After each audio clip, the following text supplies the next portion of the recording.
So in today's lesson of using the law in evangelism, we first showed the napkin bridge of life. Now what I want to show you today also is the way that I use the law as an illustration. As I said before in the conversation starter message, as many as there are laborers in the harvest field, there are ideas and creative ways to share the gospel in illustrations, demonstrations, rope tricks, card tricks, gospel tracts, you name it, there's a way to do it. This is my favorite right here. What I have right here is a chalkboard tablet. Now this is something that you can get at Walmart for like $2. In fact, I know that you can actually even get these at the dollar store. So they're easily accessible, they're inexpensive, and they do last a pretty long time. So regular chalk, you need a regular eraser, and then a wet washcloth. And this is something that I usually will do whenever I have my evangelism station. I usually will have a sign that just simply says, "Are you a good person? Take the test and judge for yourself." Because, as we discussed in the previous message of using the law, you are not the one judging them, they are judging themselves based on the Ten Commandments. So what I do here is I start talking to them about what happens after somebody dies. Are you good? Are you a good person? Do you think you're a good person? How do you figure? Just let them talk and just open up conversation. If you're on a college campus, ask them what they're studying. Just take a few minutes to get to know them. Really learn their name. Names are important. And as you're doing this, you can warm up to each other. So now, we're going to talk about the Ten Commandments. And it doesn't even matter how they come to the conclusion that they're a good person or not a good person. Because the fact is that what some people think is good, other people think is bad. It helps to have a set frame of reference. So what I use is the Ten Commandments. And as I've discussed before, the Ten Commandments is like a mirror. So, in keeping with the spirit of the mirror, I'm going to take this chalkboard tablet and I'm going to write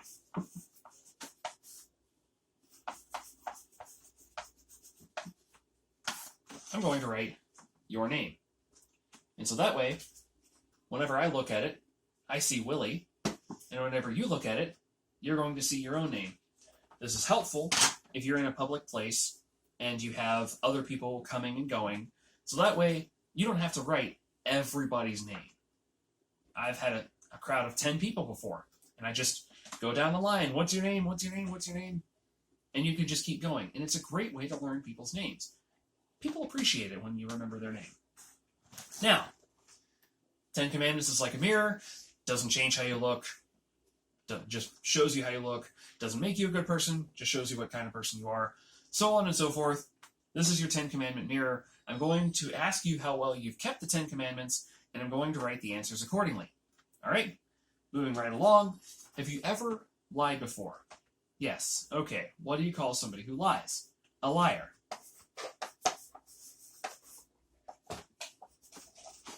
So I will write liar. First thing. Have you ever stolen anything? Okay. What do you call somebody who steals?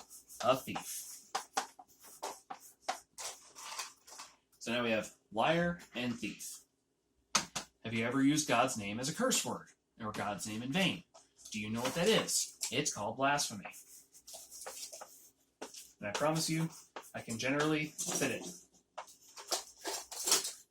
A little tight, but it managed. Going through the explanation of what the significance is of blasphemy, why it's a big deal. So far we have liar, thief, blasphemer. Now, as I've said before, I'm generally not terribly comfortable talking about adultery, especially if I'm talking to women. That's just a personal preference of mine. I don't recommend it just because it is uncomfortable talking to the opposite sex about adultery, because you are asking them if they've lusted before. So, just a recommendation to find another commandment to use. Now, what I usually will use is murder, because what's the first thing that comes to mind when you ask if somebody's a good person? Well, I've never killed anybody. Okay. So you can kind of start it out jokingly. Oh, I'm sure you've never murdered anybody, right? I've asked hundreds of people that question. They've all said no. Even the ones who are trying to joke, they still end up saying no. But then, where does murder begin? Matthew chapter 5, you know it is said to those of old, you shall not commit murder. But anyone who is angry with his brother without cause is in danger of judgment. Okay. Now, personally, what I do, I could write murderer if they've admitted to it openly, but generally people don't want to, but you can see it. They're thinking about it. So, I will draw a line, signifying that it is there, possibly. We don't have to talk about it, because you know if it's there, and more importantly, God knows if it's there. So we don't have to write it down and point it out.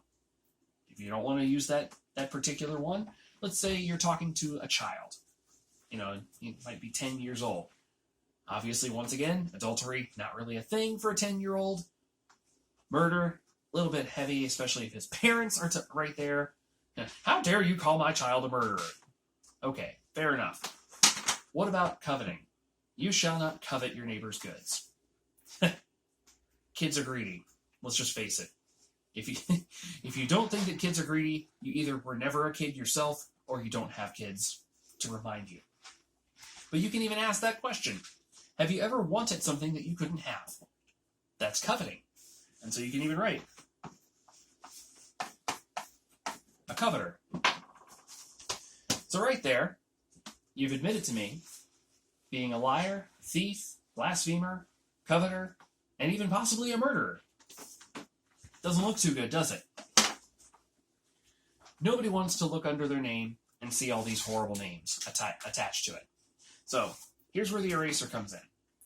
This is when you get a volunteer to try to erase it. So of course, naturally, people are going to want to try to get rid of their sin.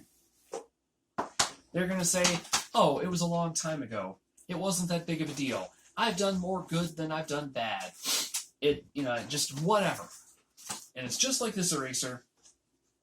If you look closely, you can see that it is not actually gone. It is still there. In the same way, you can't get rid of your sin. The Bible says the wages of sin is death. You can't sit down at a restaurant, get the check, and say, listen, how about I buy you a haircut? Next time I get paid, I'll get you a haircut, we'll call it even, right? Or I'll get you a tank of gas next week. Think that waiter's going to be okay with it? No. Why? Because when you sat down, you entered into an agreement with the restaurant, with the waiter, that you were going to eat their food in exchange for money. If you don't pay, you get in trouble. Likewise, when you sin, you enter into an agreement that you're going to pay the penalty of death. Now, moving right along, with all of that being said, when you stand before God, will you be innocent or will you be guilty? You can generally set the tablet aside for a minute. You go through the law and you go through the judgment, innocent or guilty, heaven or hell. Does that concern you? That honestly is generally the most challenging part of any conversation, because that's when people want to raise objections. And we'll talk about that in a future lesson if need be. Now, going to the part of does that concern you? If it does, that's where the washcloth comes in. What the eraser could not accomplish, behold,